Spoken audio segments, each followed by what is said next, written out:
Hi hello friends, ഞാനിന്നൊരു പഴപ്രഥമനാണ് ഉണ്ടാക്കിയേക്കുന്നത് കേട്ടോ. പഴം കൊണ്ടിട്ട് നല്ലോണം പഴുത്ത പഴം എടുത്തിട്ട് ഒരു പഴപ്രഥമൻ, വിഷു സ്പെഷ്യൽ പഴപ്രഥമൻ ഞാൻ ഫസ്റ്റ് ടൈമാണ് ഉണ്ടാക്കുന്നത്. അപ്പോൾ അതെങ്ങനെയാണെന്ന് എൻ്റെ രീതിയിൽ ഞാൻ എങ്ങനെ ഉണ്ടാക്കണേന്ന് ഞാനിവിടെ പറഞ്ഞുതരാം കേട്ടോ. അതിന് വേണ്ടിയിട്ടൊരു നന്നായിട്ട് പഴുത്തൊരു 3 പഴം എടുത്തിട്ടുണ്ട്. അതിൻ്റെ ആ മുകൾ ഭാഗവും താഴെ ഭാഗം ഇതുപോലെ മുറിച്ച് കളഞ്ഞിട്ട് ചെറുതായി കട്ട് ചെയ്തിട്ട് ഇഡ്ഡലി പാത്രത്തിൽ വെച്ചിട്ട് ആവിയിൽ വേവിച്ചെടുക്കാം. കുക്കറിൽ വേവിച്ച് കഴിഞ്ഞാൽ ചിലപ്പോൾ അതിങ്ങനെ വല്ലാണ്ട് വെന്തു പോകും. അപ്പോൾ ആവിയിൽ വേവിക്കണമായിരിക്കും നല്ലത്. നന്നായിട്ട് പഴുത്ത പഴമാണല്ലോ. അപ്പോൾ ഇതുപോലെ 3 ഇതുപോലെ അതിന് ഞെട്ടിയൊക്കെ കളഞ്ഞിട്ട് മുറിച്ച് എടുത്ത് ആവിയിൽ വേവിച്ചെടുക്കാം. അപ്പോൾ അത് വെന്ത് വരട്ടെ. പിന്നെ ഞാൻ 2 ശർക്കര എടുത്തിട്ടുണ്ട്. ഒരു 1/2 കിലോ ശർക്കരയോളം ഞാൻ എടുത്തിട്ടുണ്ട്. അതും ഉരുക്കാൻ വെച്ചേക്കാം. അപ്പോൾ പഴമൊക്കെ വെന്ത് വന്നിട്ടുണ്ട്.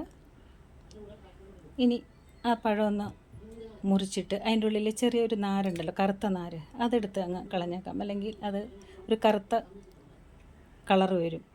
നമ്മൾ ഇത് മിക്സിയിൽ അടിച്ചെടുക്കുകയാണ് ഞാൻ ചെയ്തേട്ടോ. ശരിക്കും ഉടച്ച് എടുത്താലും മതി. പക്ഷെ നമ്മൾ പായസം കഴിക്കുമ്പോൾ ഇങ്ങനെ കടിക്കില്ലേ. അപ്പോൾ ഇത് നന്നായിട്ട് മിക്സിയിൽ അടിച്ച് എടുക്കുകയാണ് ചെയ്ത്. കുറച്ച് പഞ്ചസാരയും കൂടി ചേർത്തിട്ടുണ്ട്. കാരണം ഇതിന് പുളി ആയതുകൊണ്ട് ഇച്ചിരി പഞ്ചസാരയും കൂടി ചേർത്ത് അടിച്ചെടുക്കുകയാണ് ചെയ്തത് കേട്ടോ. അപ്പോൾ ഒരു ഉരുളി അടുപ്പത്ത് വെച്ചിട്ട്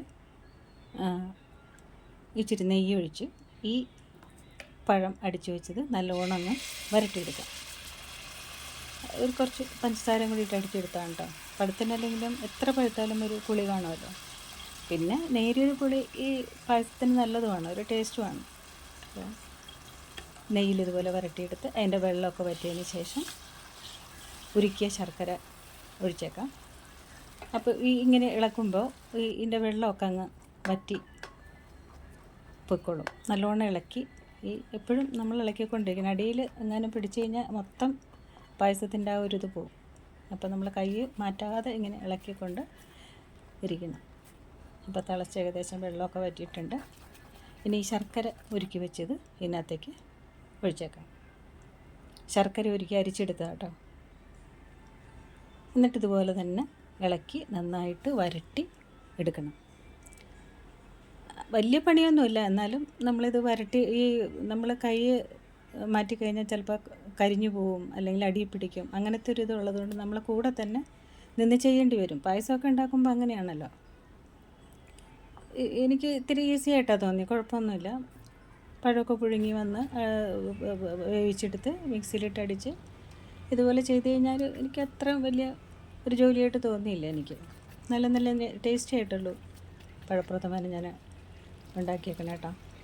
അപ്പോൾ തിളച്ച് കഴിഞ്ഞതിന് ശേഷം ഈ 2ാം പാലുണ്ടല്ലോ, അതങ്ങ് ഒഴിച്ചിട്ട് ഇതുപോലെ കൈയെടുക്കാതെ ഇളക്കി തിളപ്പിച്ചെടുക്കണം.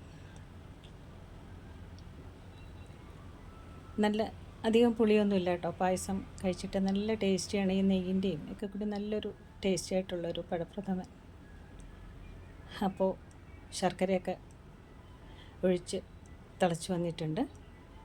ഇനി ഇതിനകത്ത് തേങ്ങാക്കൊത്ത് ഇടുന്നതിന് മുമ്പ് ഈ ചുക്കും ജീരകം ഏലക്കായും കൂടി പൊടിച്ച് വെച്ചിട്ടുണ്ട്. അതിട്ടിട്ട് ഇളക്കി നന്നായിട്ട് തിളച്ചതിന് ശേഷം നമുക്ക് വറുത്തിടാനുള്ളതൊക്കെ ചെയ്യാം. ഏലക്കായും ചുക്കും ജീരകം തുല്യ അളവിലെടുത്ത് പൊടിച്ച് വെച്ചതാണ്, വറുത്ത് പൊടിച്ച് വെച്ചതാണ് കേട്ടോ.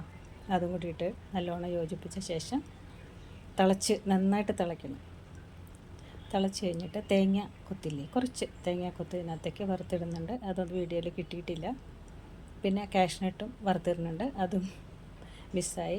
എന്നാലും രണ്ടാമതിട്ടത് ഞാൻ കാണിക്കുന്നുണ്ട് കേട്ടോ. ഉണ്ടോ?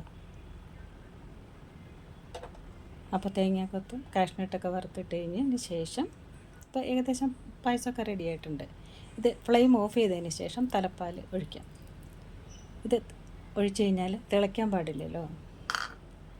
അപ്പം അങ്ങനെ എൻ്റെ ഫസ്റ്റ് ടൈം പഴപ്രഥമൻ ഇവിടെ റെഡി ആയിട്ടുണ്ട്.